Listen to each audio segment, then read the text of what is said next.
na ayaw natin ng hipokrito. Ayaw natin ng nagmamalinis. Ayaw natin ng self-righteous. Pero hindi naman pala. So, ito po palang ibig sabihin ng hipokrito, pinalilitaw na siya kagalang-galang. Nung pala siya hindi naman totoong kagalang-galang, kundi mandaraya.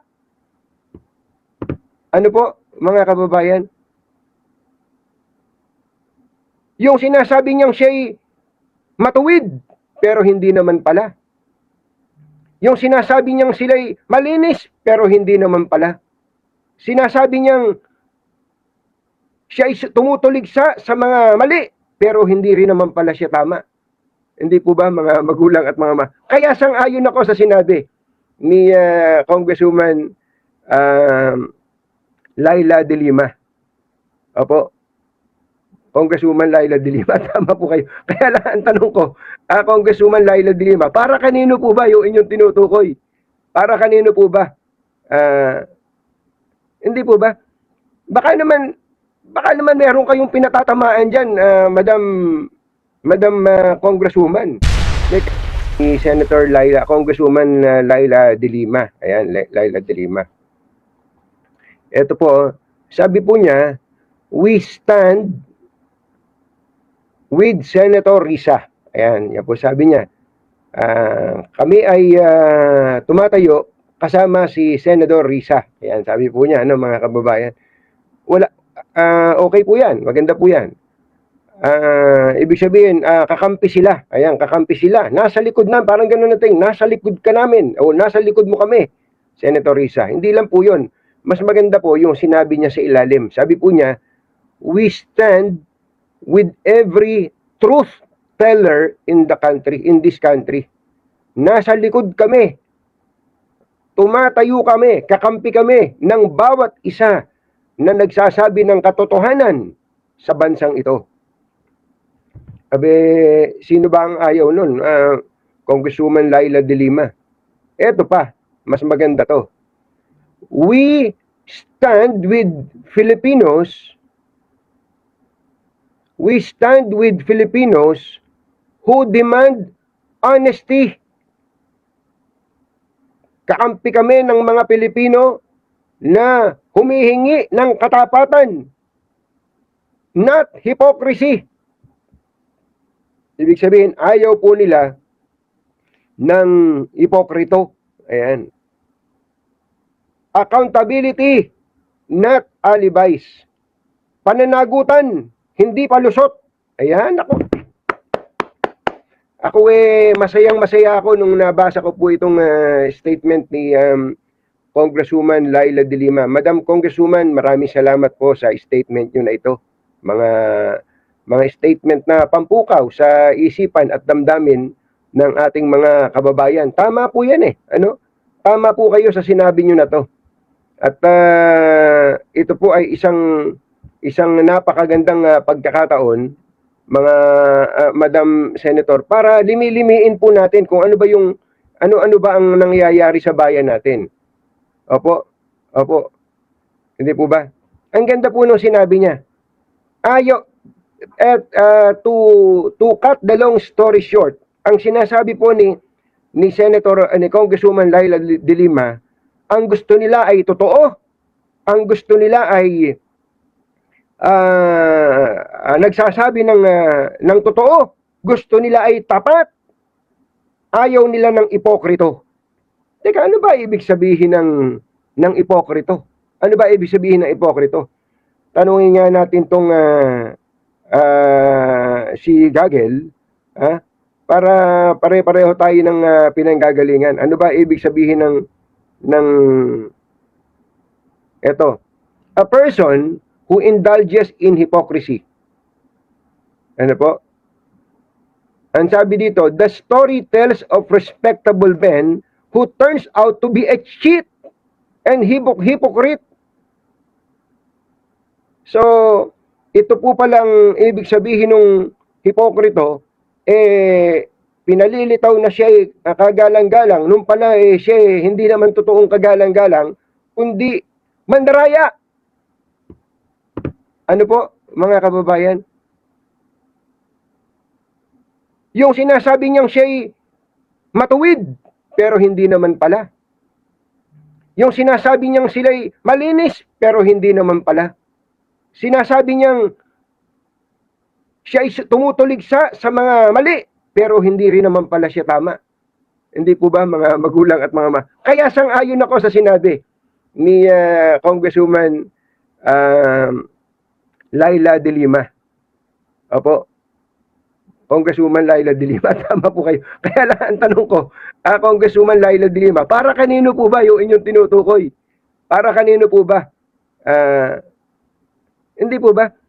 Baka naman meron kayong pinatatamaan diyan, Madam Congresswoman. Baka naman may tamaan kayo diyan sa sinasabi niyo, may magalit po sa inyo.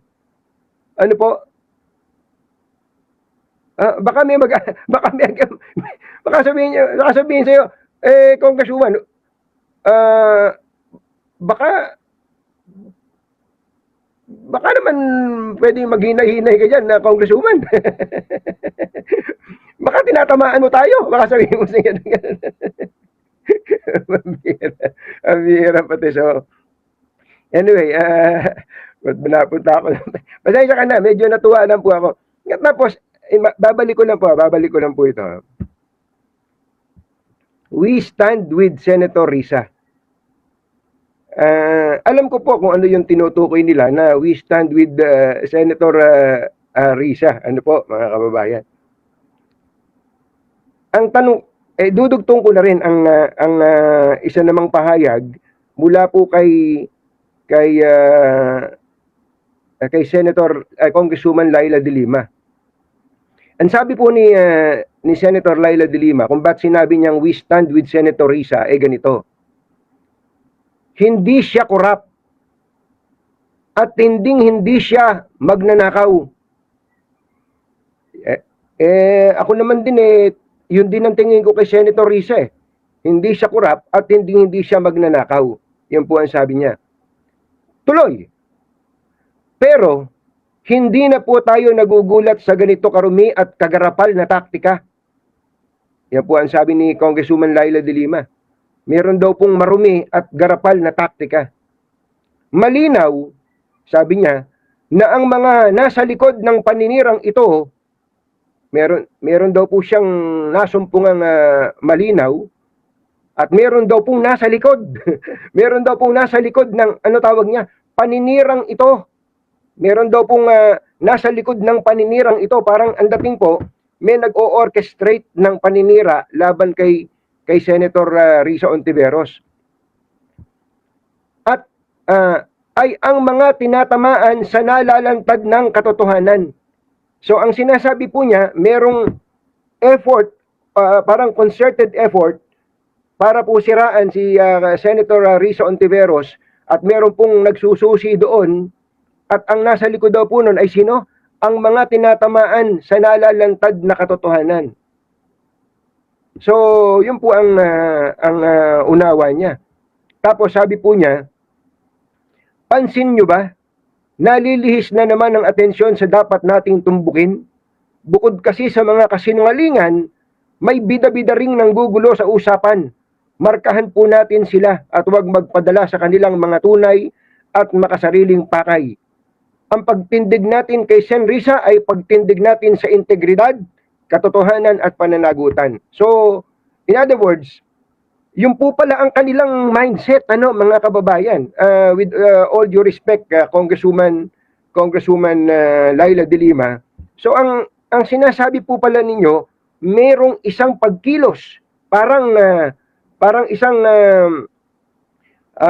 organisadong pagkilos o paninira laban kay Senator Risa, at merong nagsususi dito o merong nagmamanipula, at ito ay ang mga ayaw malantad ang katotohanan o yung tinatamaan ng ang totoo nun, kung meron man, ewan ko kung sino po yung tinutukoy nyo, pero ako kaya kong sabihin po sa inyo, Madam Congresswoman, na hindi po ako yun. Opo, Hindi po ako kasama doon. Hindi po. Kung meron man pong tuwiran na gumagawa ng paninira, sabi nyo ay may nag-o-orchestrate ng paninira laban kay Senator Rizzo Ontiveros. Kung meron man, hindi po kami kasama doon. Hindi po kami kasama doon. Isa lang po ang sinasabi natin at sang-ayon po kami doon sa una yung binanggit kanina, Madam Congresswoman, na na ayaw natin ng hipokrito. Ayaw natin ng nagmamalinis. Ayaw natin ng self-righteous. Pero hindi naman pala, mga magulang at mga mahal na taga-subaybay.